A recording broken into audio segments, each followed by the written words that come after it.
Hi, everyone. Thanks for coming out today. This is the Occupational Science and Occupational Therapy, along with the Physical Therapy joint information session. Presentation loaded here. There we go. So the agenda for today, I'm going to start off with Professor Sharon Spitzer-McIntyre from the Department of Physical Therapy. Then we'll move into the graduate coordinator and the chair of admissions for occupational therapy, Professor Jill Steer. Then myself, my name is Alim Volani, along with Daniela Paraglia of physical therapy. We'll take you through some admissions, financial, and application information. Following this presentation, 15, we'll start group tours. And the way those tours will work is that you're assigned a tour group, which should be printed on your name badge. Okay. And there'll be a leader or two of your group. And what we'll do is just bring in that leader one by one. So for example, if you're in an OT group or a PT group or an OT and PT joint group, we'll have a leader for that specific group, and they'll come at one of these doors. We'll call out the group name and just follow them out whichever door that they're at. Okay? So Sharon, would you like to take it away? Well, welcome. Have people come from far and wide? Yes. Where have you come from? Thornhill? Where else? Anybody from out of the province? Really far. Anybody in room 150 from out of the province? Raise your hand. No. Okay, so all relatively local. Well, I'm Sharon Spitzer-McIntyre. I am a physical therapist. I'm the Vice Chair of Education here in the Department of Physical Therapy, and I also am the Director for our Internationally Educated Physiotherapy Bridging Program. My area of clinical expertise is musculoskeletal, and in particular, these days, I focus specifically on occupational diseases and occupational health. So have done a breadth and depth of different kinds of opportunities within the physical therapy world. I've worked with sports medicine, athletes. I've worked with injured workers. I've worked with pediatric burns, the beauties of the rehab discipline. So welcome to the University of Toronto. Welcome to the Faculty of Medicine. Louder? There's no volume control on the other side? All right. So I'm going to be talking, I'm already loud, and now I'm going to be talking even louder. So if you need to cover your ears, that's good. If you can't hear me in 150, please just raise your hand so I know to keep my voice up.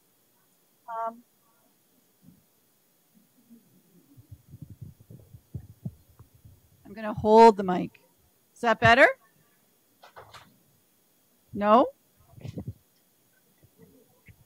Confirming that that is better? Okay, now I feel like that's okay. I will hold the mic right here. Moving right along. So what is physical therapy? Physical therapy is so we're one of the regulated health professions. So we're a self-regulated professional discipline, health discipline, with some very specific controlled acts that only physical therapists can do, and only we can delegate those acts if we see fit to another healthcare professional. Those delegated acts are communicating a diagnosis. There are only 4 professions who can communicate diagnosis. Physiotherapy is one of those. Suctioning, and we are in the process of gaining the right to order diagnostic imaging and some tests, some bloodborne tests to help diagnose some of the conditions that we deal with on a day-to-day basis. So the focus of physical therapy is really towards prevention, diagnosis, and treatment of movement disorders. So we do a lot of work with people and how they move. That's really a large focus with what we do, and we use a variety of different methods and means to do that. Where do we work? Where is physical therapy? We work across the healthcare system. So we work from pediatrics to geriatrics. We work from acute care hospitals to chronic care, outpatient, private practices. We work throughout the entire health spectrum. We work with health promotion, health prevention types of activities. I myself have worked specifically in industry with private practices, worked with employers for return to work. We work in a variety of different areas. So we work in the musculoskeletal area, which is probably what most people understand from physical therapy. We also work in the neurological area, so with strokes and head injuries and spinal cord injuries and all sorts of different disorders that affect the neurological system, and also the cardiorespiratory system. So heart, your lungs. The physical therapist's roles are broad, and they mirror what we call the CAN-MED role. So there are a number of healthcare professionals, OT included in this, where we have adopted some role competencies where the expert in the middle of the picture is your physiotherapy specific expertise, and then the flowers represent all of the various roles and competencies that make up a physical therapist or a healthcare professional as a professional. So there are issues related to professionalism, communication, collaboration, management and manager roles, advocate roles, and scholarly practitioners. So research-based, evidence-based practice types of roles. A career in physical therapy can take many, many different avenues. I've been actually all of those. So a clinician, where you're physically treating patients on a day-to-day basis. A researcher, where obviously you're researching some of the questions that we might have in the field. An educator, where you're educating not only within the realm of education of physical therapists, but education of our patients. We do all the time. There are a number of physical therapists who work, as I said, in health promotion, health prevention types of roles, where there's a huge amount of education that happens in those. Managers, so managing healthcare facilities, managing private practices, having management and administrative positions within our hospital environments, both acute and rehab and into chronic care. And then owner. Many physical therapists own their own private practices. As I said, in my career, I've owned 4.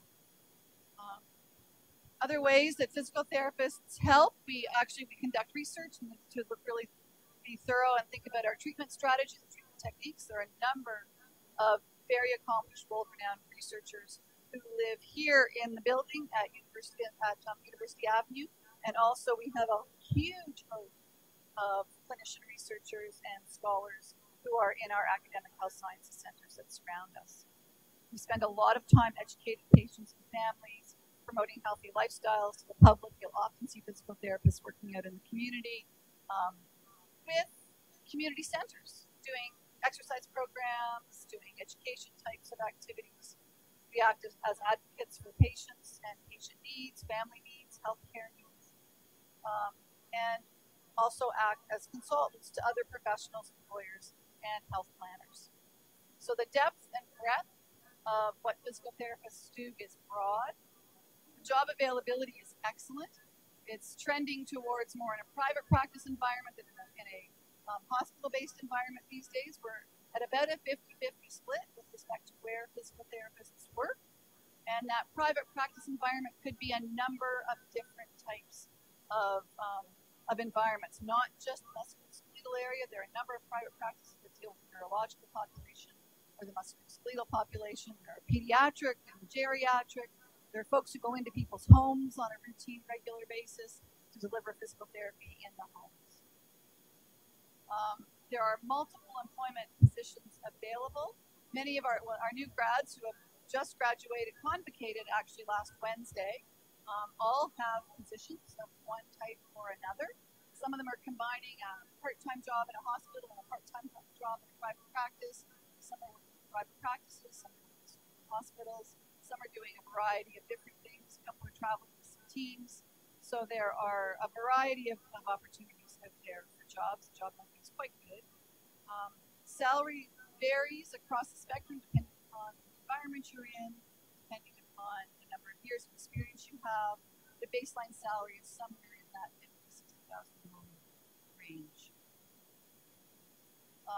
This just gives a snapshot of our College of Physical Therapists of Ontario's annual report, which is a 2011-12.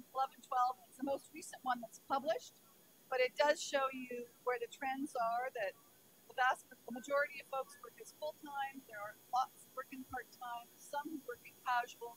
That often reflects the fact that there is a predominance of females in the profession. So our part-time population are often moms who are both working as physical therapists in their environments and are splitting their time between home and work. The public-private split, as I said, is trending now to a 50-50 as opposed to a 45-41. And then there are other opportunities that people are working in research institutes, government institutions, and employment opportunities like that. How do you become a physical therapist? Well, the first step is you need to come to an accredited university program.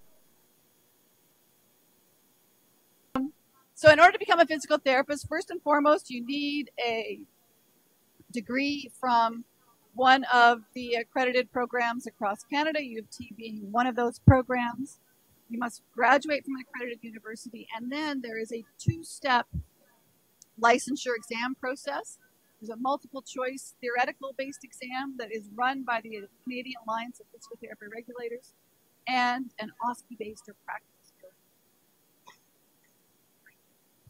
practical skills based exam that again just happened last Sunday, so our folks are all taking a sigh of relief. Why study at the University of Toronto? Truly, every program across this country is a phenomenal program. I'm a little bit biased because I graduated from the University of Toronto and I teach at the University of Toronto. But truly, I do believe that every program across the country is a phenomenal program. We have a very innovative best practices curriculum that leads you through to your Master of Science in Physical Therapy. We have extremely highly trained faculty, both in the research and the education domain. We've just upgraded all of our technology, so we have these innovative technology educational tools that we're using to disperse our education a little bit more. When you go up into the clinical skills labs, you'll see how we've got cameras and screens throughout the clinical skills labs now, so you can see exactly what's going on at every point in time in our clinical skills labs, which is phenomenal. We have over 170 clinical facilities who act as our clinical placement opportunities, many of them world-renowned. If you think about sick kids being literally across the street, the University Health Network, Mount Sinai, St. Mike's, Sunnybrook are all within stone's throw. Well, Sunnybrook's a bit of a toss. It's not quite stone's throw. To our physical building. All of those clinicians come in and teach within our program. So not only do you get the latest and greatest with respect to research, you also have clinicians who are on the ground, front line, working with patients on a day-to-day basis and up to date and recent in all their areas. And of course, you have access to the University of Toronto, which is a huge machine with respect to resources. This diagram shows our curriculum. I'm not going to spend a lot of time dissecting this. This is on the website. But the program does start with which we call Unit 1-2, which is an introduction to the cardiorespiratory system. So within that unit, which is a 16-week unit, you take all of the courses, all the content that relates to physical therapy in the cardiorespiratory system. You then go into a basic musculoskeletal unit. From there, and within that basic musculoskeletal unit, you spend 3 weeks in the clinical environment to get your feet wet, to play with patients, to practice some of your skills. Then you go out on a clinical internship, which is a 5-week full-time clinical internship. You come back, you do your neurological patient population, and followed by your research project. All students within the master's program here at U of T do a research program. They are group projects, but they all do a project. You then go out and do 2 more clinical internships, come back and do your advanced musculoskeletal and your special topics components, finish off your research, and then back out for a final clinical internship of your choice. We also have themes running across the curriculum which deal with professionalism, business and resource management, healthcare delivery systems, and work as a determinant of health. So the U of T curriculum challenges students to engage in systematic inquiry. We have a huge focus on being best evidence-based. We really try to foster that critical thinking and clinical thinking, that transference of the theoretical knowledge into clinical application. We really work on the moral reasoning, the ethical reasoning, and as I said, integrating that scientific knowledge into the clinical application. There's a huge focus on research in our curriculum, and in fact, University of Toronto's M.Sc PT program has the highest publication rate of student research patient or research papers across the country. And I've just given you a couple of examples of research projects that have been done in the past: preoperative rehabilitation needs assessment, total narcoplasty, so total joint replacements, understanding the essential competencies for Canadian PTs working in resource-poor countries, and workplace injuries in the Canadian physiotherapists. So looking at what kinds of injuries do physiotherapists get. The clinical education within the domain of our educational program is exemplary. As I said, we've got 172 sites across our catchment area where you have opportunities to go and interact with clinicians and internships. Our geographic area reaches from Oakville to Barrie, Ajax, and then all of Toronto. Students also have the opportunity to go out of catchment, so out of country, or what we call out of catchment. So there are some opportunities to go into the Niagara region or another province. Those need to be negotiated with the other schools, but there are those opportunities as well. And examples of fieldwork sites, we've got, as I say, we've got across the spectrum. We've got acute care hospitals, rehab hospitals, long-term care facilities, pediatric centers, outpatient facilities, community services, and we have some administrative/research types of opportunities as well. And with that, I'm going to turn it over to Jill, who needs to hold this book. So welcome, everybody. My name's Jill. I'm from the Department of Occupational Science and Occupational Therapy here at UT, and I welcome all of you, and I hope you're going to learn a lot this evening with us and enjoy the tours. I want to get a show of hands. How many of you are interested in OT?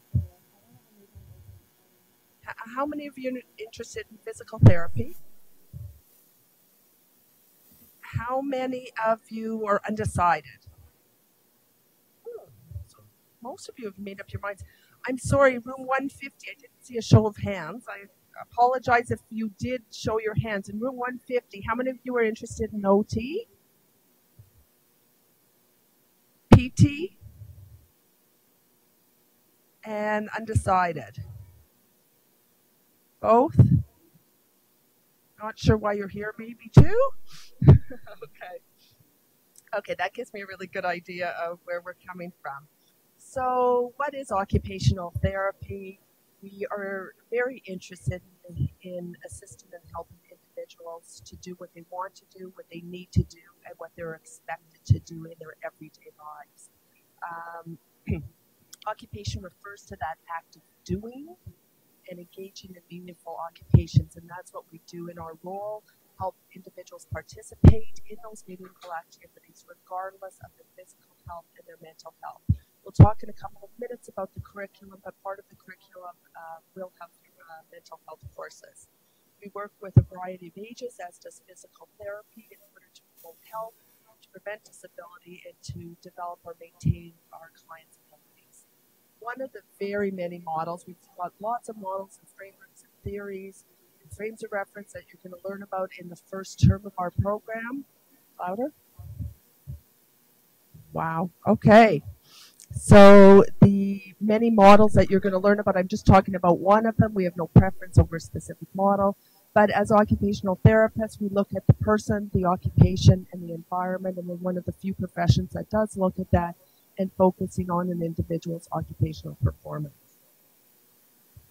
Our department is not just called the Department of Occupational Therapy. We are the Department of Occupational Science and Occupational Therapy, and there are very few departments with that name across Canada. I won't go into a whole definition about what occupational science is, but it is the study of a vigorous study using qualitative and quantitative methods of inquiry to examine the occupational human in order to get a better understanding of their occupations and the meaning of those occupations. It helps also support the practice of occupational therapy. So you will see Department of Occupational Science and Occupational Therapy. So I've been practicing OT. I think I'm coming up to my 30th year practicing as an occupational therapist, and I have always found it to be a very rewarding, challenging, and very exciting career. So here's some of the varied roles that you may play as an occupational therapist. Once you graduate, you might be working in schools, consulting to help children overcome challenges, both in the playground and with their classroom activities. You might be setting up a disability management program. You might be working overseas to help set up rehab programs, working with individuals returning to school and or work with mental health illness. You just saw on the news yesterday that the Canadian government is going to be putting a lot of money into with veterans working with their mental health, and hopefully OTs will play a role in that. So here are some of the very many roles that you can have. Definitely not boring. We're working in a variety of practice areas and settings. So why should you study OT at UT? Exactly what Sharon said. All of these schools are fantastic. All of our Canadian OT programs have been accredited by our national organization. We did receive the highest accreditation that you can receive, which was a 7-year award in October of 2010. And we were commended for the exceptional work that we have done here in the department and the high standard of education. Additionally, we were recently externally reviewed by a group of scholars, and they found that our students were very highly skilled and prepared for practice in a most exemplary way. So we got top marks for that also. Over the last 4 or 5 years, our graduates who also we write a certification exam also, and all of our students have been very successful with those examinations. We have over 30 core faculty here in the department and approximately 400 clinical faculty. Again, I won't repeat what Sharon said. They're close by. They're in the community settings also that we have access. They'll help teach. They help with some of your labs. They're going to be involved in your clinical placement opportunities. So those people who are writing your textbooks, the people who are developing models, frameworks, are some of the people who you are going to be learning from here in the department. Definitely international leaders in both academic fieldwork and research here. We use a transformative teaching method within the department, and it's not that didactic learning where you're sitting here, we speak all of the information out to you. We use a variety of teaching techniques and methods in order for you to learn, both using cases and having students work in labs, in their study groups, etc. Both the Department of Occupational Science and Therapy and the Physical Therapy Department work with the Interprofessional Education team and work with a variety of other healthcare disciplines where you'll be participating in a number of educational opportunities with them, because we don't work alone and in isolation all the time. We often do work with team members. We currently have over 75 placements within our University of Toronto catchment area. Our faculty have incredible research backgrounds and expertise, and these are just some of the current research being done by our faculty members, and you can see the broad depth of types of research in the different areas, practice areas and settings and populations that individuals are working with, both in the physical health and mental health spectrum. Like physical therapy, we have research projects that you're involved in throughout the curriculum. Beginning in the first year of your program, you're going to be supervised by an expert in the research field here at the university or with one of our community members. And I think last year at our National Canadian Association of Occupational Therapists, we had approximately 27 students in our program present their research at a national peer-reviewed conference. So that was great. And here's some of the examples of some of the research projects that have been done, looking at mindfulness among mental health OTs, an exploratory study, the relationship between on-ice exposure and sustained head injuries in female youth hockey players, and exploring the relationship between dystonia following stroke and occupational performance in children, a protocol for descriptive study. So varied approaches. As with physical therapy, we have a profile, and the profile for OT is on the Canadian Association of Occupational Therapists website. And the centerpiece of this pedal is the expert in enabling occupation, and there's a variety of very similar roles that you'll see here. And we base our curriculum on these roles, and we map our learning objectives for each of our courses with one of these pedals and one of the roles. There's a variety of areas of practice that OTs are working in, and this is from our College of Occupational Therapists of Ontario, which is our regulatory body's website.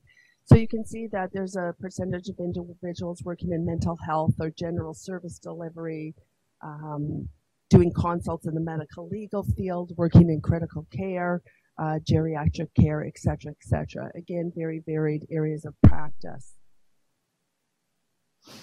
This is an example of our curriculum, which you can have a look at in further depth on the website, and a description of each of these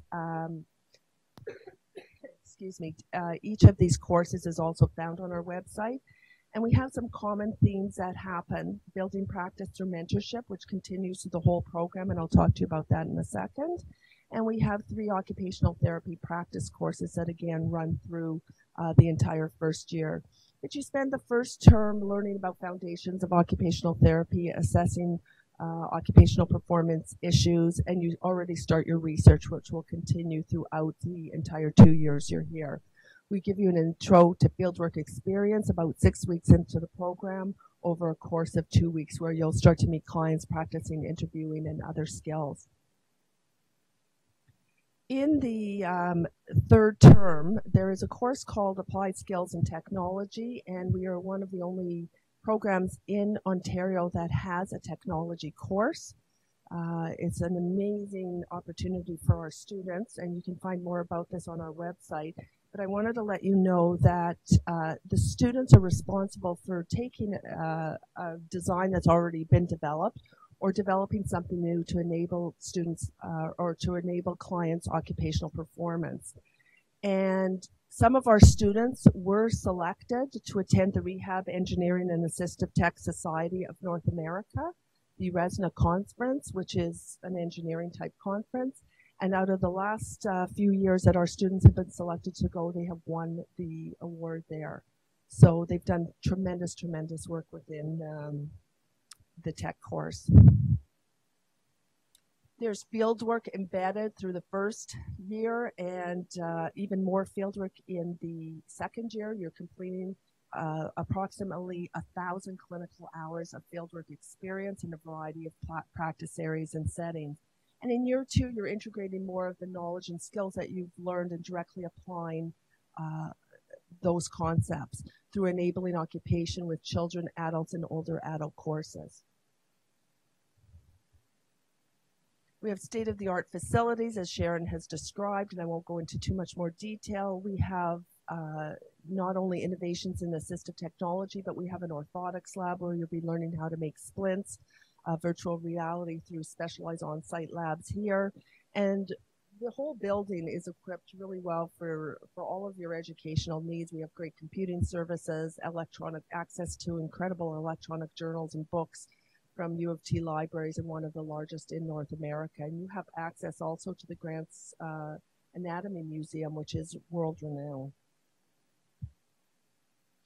So we have over 75 fieldwork sites, as I have discussed, and you'll have access to these sites where you're going to integrate the theory and the practice and develop professional behaviors and skills over the course of the 2 years here. You will work both in the areas of physical health and mental health. You're going to work in a variety of practice areas with a number of different populations. Could be in hand therapy, you might be working in a pediatric placement, working with individuals with a variety of mental health issues such as schizophrenia, mood and anxiety disorders, eating disorders.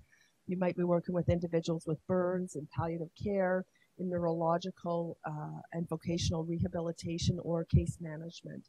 You could be working in schools, you can be working in hospitals, rehab centers, community agencies, or in private practice. So lots of different practice areas and settings. I won't go into very similar, this large catchment area in terms of the fieldwork site that you can see here on the map, but quite an extensive area for you to be able to get placements while you're here. We also have Ontario funded placement opportunities up in the north, and we have a fieldwork placement service currently that you can access to get placements all across Canada. And right now, I think we have about 20 students who are doing international placements. Our second-year students are out on their second fieldwork placement, and they're in, I know students are in Tanzania right now, in Kenya, in Trinidad, in Holland, and in Sweden. And they're in lots of other countries too.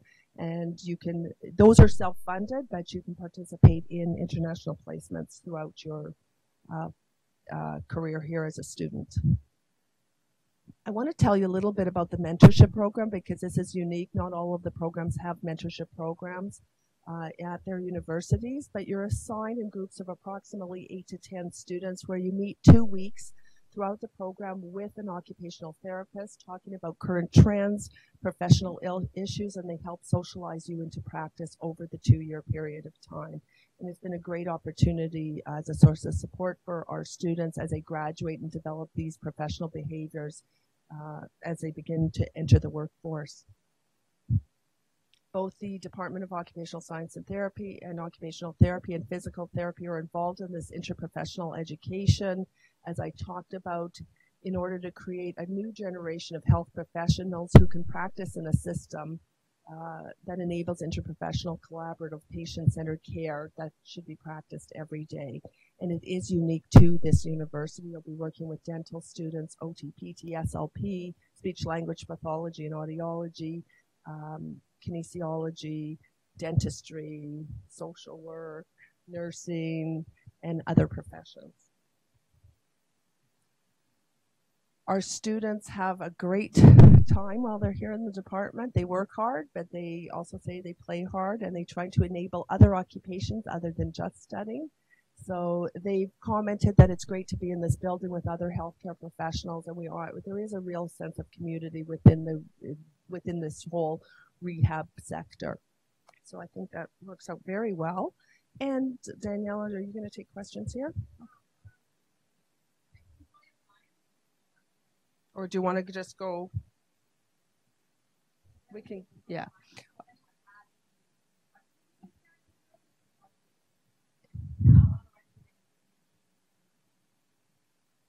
As long as they're not specific to you, because we can stay around and answer some of those if there's some general broad questions. Yes.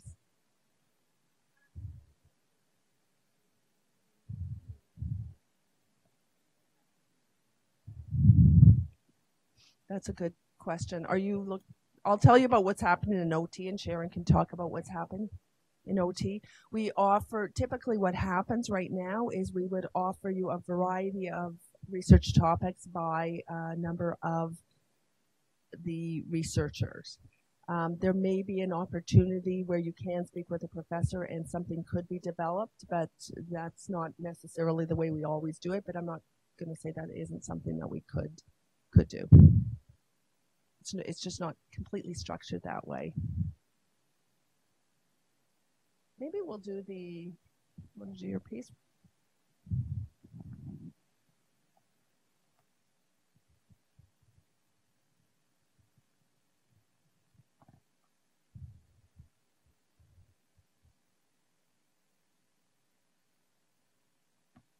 Okay, so I don't think anyone knows me. I'm Daniela. I am the Registrar and Admissions Officer in the Department of Physical Therapy. I'm going to present the OT and the PT portion of the admissions presentation. And Alim and I will both be available until about 6:15 after the presentation. If you have specific questions about, how do you calculate GPA, or I have this special case, that would be the time to come and talk to Alim either before or after your tours. Okay, so the first thing I want to touch on is your financial needs. So both the programs both cost the same amount of money, and they are expensive programs. Tuition is currently at about $11,500 for 1 year, and both programs are 2 years in length. And obviously, for people who are from Toronto, if you're living on your own or living with roommates, can be an expensive town. So we just want you to be aware, have a plan. If you do plan on coming to U of T, know what your needs are, know what's your income, are you going to apply for OSAP, all that kind of stuff. Costs associated with placements are your responsibility, so they are unpaid placements. And for the most part, you are able to get to your placements by public transportation, but sometimes, you might need to take multiple modes. If you're going to Mississauga, you might need to take the TTC or the GO train and then the Mississauga transit. So that's definitely a possibility. And I will say that the availability of scholarships and bursaries for students in the professional programs in general is limited. There is a little bit of quote unquote free money, but there's not a lot. So like I said, plan ahead, have a budget. Alim and I are both here, especially if you're in the program and you're kind of what should I do if you want to come and talk to us? You know, that's what we're here for. Look at different funding sources. So I will say right now, OGS is open for both PT and OT. It is a scholarship that is available for current and incoming students. I would say if you're an incoming student, you know, you really do need to be quite competitive. So if you have research experience, that's something that can definitely help. And for both programs, the deadline for OGS is the end of January. OSAP is something that you can apply for in May, June. So once you know that you've gotten into the program, and everyone should apply for OSAP. I know some people don't like the idea of debt, but everyone here, by the time you come to one of these programs, you'll be out of high school for more than 4 years. And what that means is OSAP does not look at your parents' financial information. So that's something really important to note. And there are, you know, grants that OSAP gives you if you have to, if they give you a loan over a certain amount. And another big thing is UTAPS. It's a University of Toronto grant. It's tied directly to OSAP. So if you have OSAP, you are automatically considered for UTAPS, and it's a grant. The amounts range. I know for PT, like the average PT grant was around like $4,000. I don't know, but probably similar for OT because the financial profile will look similar. And that is money you don't have to pay back, but you have to have OSAP to be considered for UTAPS. So first I'm going to go over the OT admission requirements. So an appropriate bachelor's degree with high academic standing, appropriate bachelor's degree, that basically means, you know, something in the life sciences, the social sciences.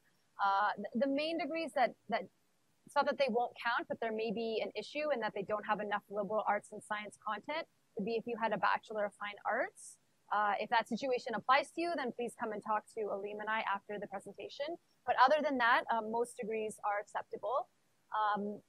For OT, a minimum of a B+ average over your last 20 half credits is required. However, an A- is most likely more competitive. OT does not have any prerequisite courses, but they do recommend prior study in stats, research design, physiology, biology, psychology. These are things that are going to aid you if you do get into the program, but they're not required. And then for the non-academic assessment, they have a personal statement. It's built into the ORPAS application.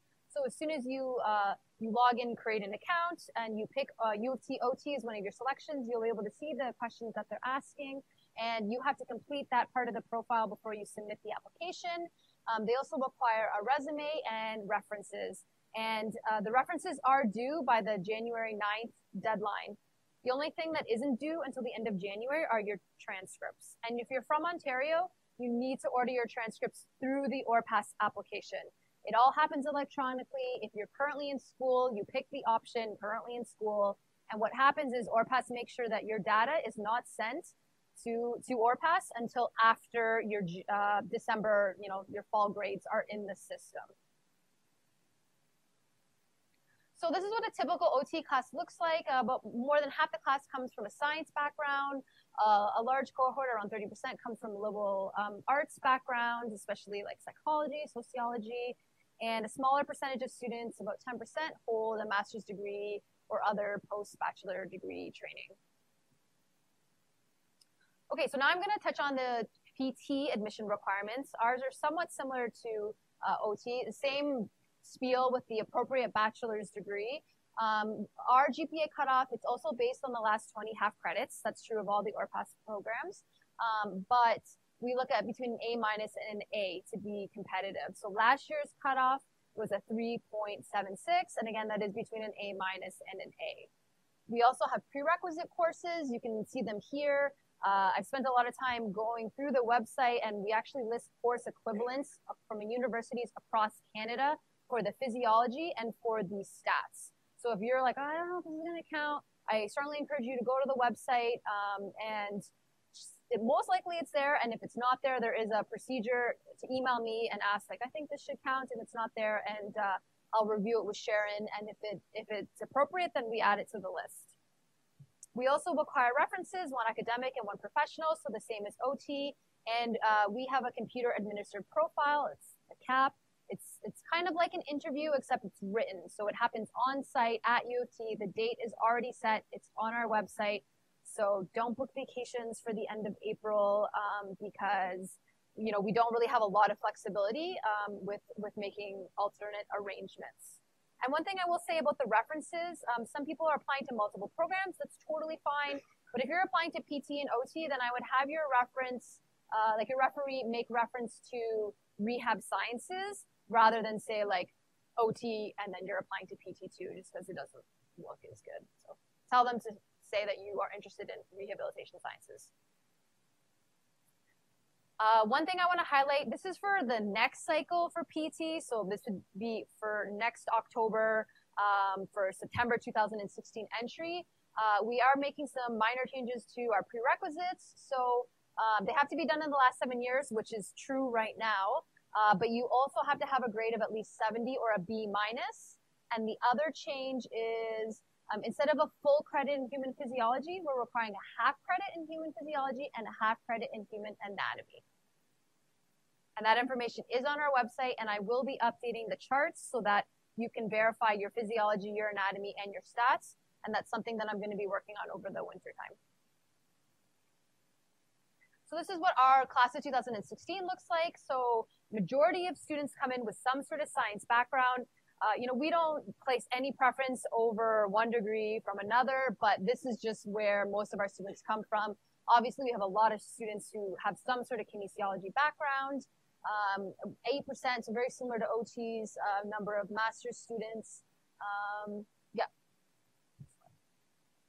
Okay, so I'm going to go over how GPA is calculated because that is something that people get confused with. And like I said, if you have a specific question about your particular situation, then just come talk to Alima afterwards and we can go over your situation. So the way the GPA is calculated is we look at your last 20 half credits completed by December 31st of your year you're applying. So for this year, it would be anything completed by December 31st, 2014. Summer courses are included. So the main thing to keep in mind is that if ORPAS has to go back into, say, second year for even one course, they take a weighted average of the entire year, so your fall and your winter term. They figure out what that average is, and they use that average for that one missing course. So they don't pick the highest, they don't pick the lowest, they take an average. And I have an example. Okay, so we're going to assume that most of you are in fourth year right now. So by December 31st, you'll have completed 15 half courses throughout third and fourth year. Which courses will be used for second year? So in this example, we'll count those 15 half credits from third year and the fall term of fourth year. And then we'll take your entire average from second year and use that average for the 5 outstanding courses. And what that looks like is if, say, you had a 3.54 between your fall and winter second year GPA, it's like you got 3.54 in 5 half credits. Does that make, I see some heads nodding. If you're like, oh, I don't get it, just come talk to me afterwards and say it again, and we can like work through a specific example if that's helpful. And then I just have this chart here so you can see, we take the 5, we take the 10, and then all of your 10 courses are counted, but it's weighted at only 5. And that's the same if you're in 5th year or you have graduate level credits. If at any time we need to go into a previous year, it's always an average of that whole year.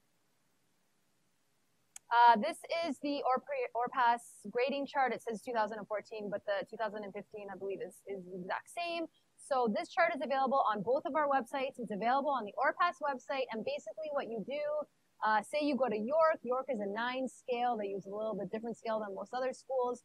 So you have to figure out, okay, I got an A+, that's a 4. I got an A, that's a 3.8 at York. And you have to convert all your grades into a number on the 4.0 scale and take the average from there.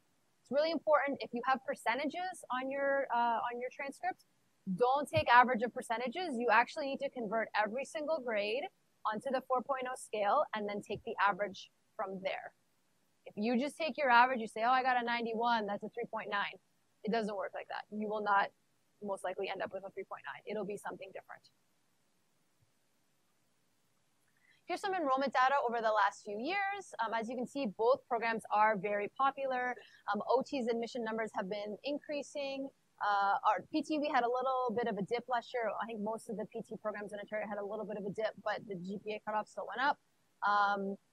you might ask why OT has 105 students. You know, they were very popular last year. We all over offer all the programs because we know that many people are getting multiple offers and they just happen to get a few more students accepting than normal. Same with us. I mean, we were, I think, around 100 when we started in the summertime, and then people's plans changed and we ended up at about 91. Okay, so they're going back to 89 next year. Yeah, so we're both around like 87 to 90 students per class. And so for the OT, they don't publish an exact cutoff, but they say a 3.6 to a 3.7 was competitive last year.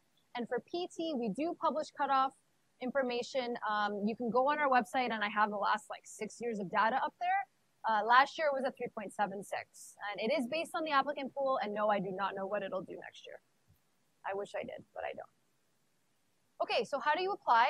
You go to the ORPAS website. Hopefully, most of you are familiar with it. If you're not, it's a subdivision of UAC. So how you would have applied to undergrad is very similar to how you apply here. It's just you have to go to the ORPAS area of the UAC website. Make sure you complete all the supplementary parts of the application. So for OT, it's the personal statement, it's the resume. For PT, it's the prereq chart. Please don't send syllabuses. Just put a link to a course description. Even if it's like 3 lines, 2 lines, 1 line, that's fine. I'm familiar with most of the courses, so you don't have to worry too much about that. Everything is sent to ORPAS, not the school. And if anyone needs to submit any sort of supplementary letter, you are able to do that. Once you submit your application to ORPAS, you're able to log back into the system and upload whatever it is that you want to upload. The other thing is that you can log into the application and check that your references have been received. You can check that transcripts have been received. Please, please, please, please, please do that. You know, if we try to tell people, if we notice that something is missing, that, hey, you need to get that reference in. But between Alim and I, we're looking at almost 2,000 applications, and we're literally looking at thousands and thousands and thousands of documents. So it's your application, it's your responsibility. So just log back into the ORPAS application, check your stuff, make sure it's all in. And the other thing you'll be able to do come mid-February, ORPAS will send you an email and say you can log into the system to check your verification reports. That verification report will have your GPA on it. So you'll be able to see what courses they have used and what they've calculated your GPA to be. And it's really important that you double check it and that it looks accurate to you.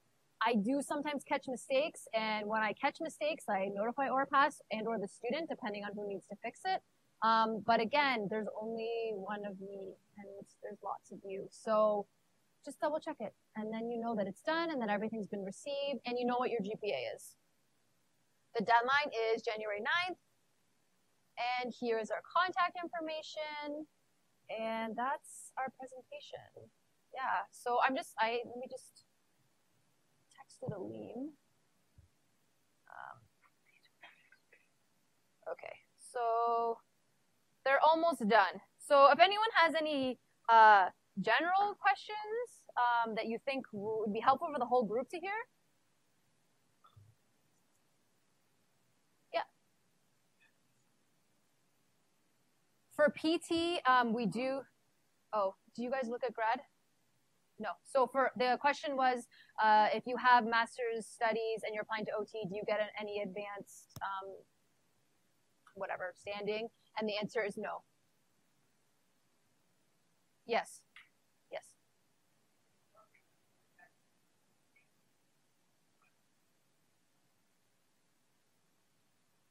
And for PT, we do calculate your graduate level marks. It just happens manually at the department.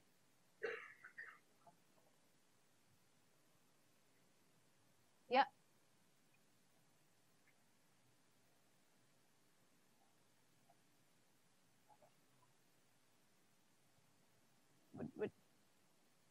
So the question is, you've been out of school for a long time. Can I use 2 professional references?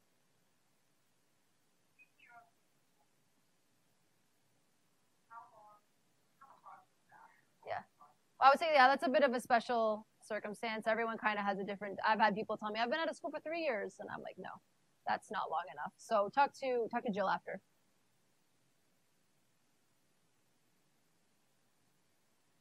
So for PT, if after you graduate, can you work on the States? You would need to have your degree credentialed. through the is it the American board, the CAPT board, and you would also have to meet whatever state requirements there may be. So it right, but you also have to get your degree credentialed through CAPT now. So it is possible, but I'm not sure how long the process is.